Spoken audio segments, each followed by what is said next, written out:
Shalom, ladies and gentlemen. Today, as always, we will be talking about our weekly Torah portion, parashas Ekev, the third chapter in the Torah, where Moshe retrospectively tells about all the story from moment of Yetzias Mitzrayim, Exodus from Egypt, till the moment that we come to the borders of the Holy Land after 40-something years. Now, obviously, the central point, the focal moment of the whole entire journey is mentioned in our weekly Torah portion. It's the Sinai revelation. We received the Torah and Mount Sinai, 10 commandments, but unfortunately, we know what happens after. The golden calf, the sin of the golden calf. And as well as we must mention the 10 commandments, we must mention our downfall and forgiveness afterwards. As well as we mentioned the first tablets, we must mention the second. As you know, the first tablets were broken at the moment of the sin of the golden calf.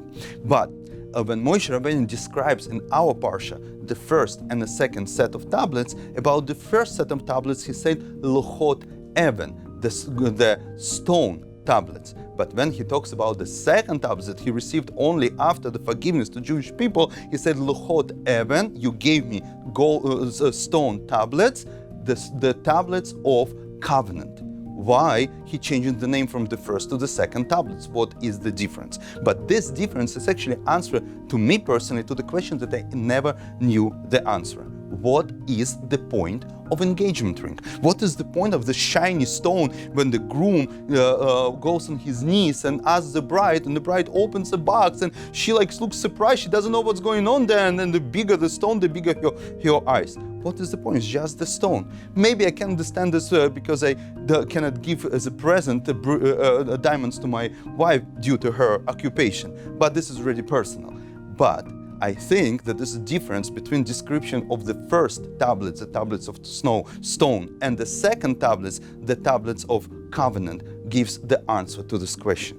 Because unfortunately, nowadays, when we talk about the wedding, about the whole ceremony, we too much indulge in the whole idea of flowers, stones, shoes, dresses, smoking suits, food, appetizers, desserts, wedding cakes, and we just forget that this is just few hours of the rest of our life that we need to build as the two people together with a lot of investment and love. It's not just emotions that we have one to another while we're young. No, love is a state of mind that we invest one to another, and then we build the state of mind when we feel as one person. The first tablets were a revelation of God to the Jewish people. A lot of our sages explain the idea of the Sinai and the revelation as a wedding between the Kadosh Baruch Hu, Master of the Universe, and the Jewish people.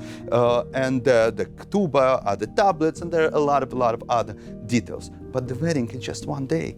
Then the real stuff starts. Then the real life starts. And the tablets that at the beginning were just the stones, we, by our investment and hard work in a family life, we will create from them the tablets of covenant. And the stone doesn't mean anything.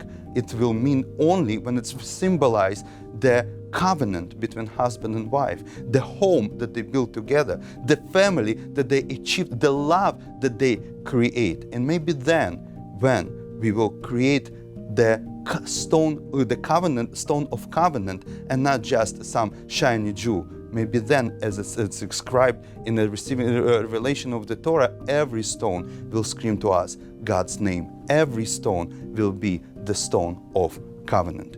Good luck. Thank you. I see you next week. Moment of wisdom. Some brief and life-changing moments.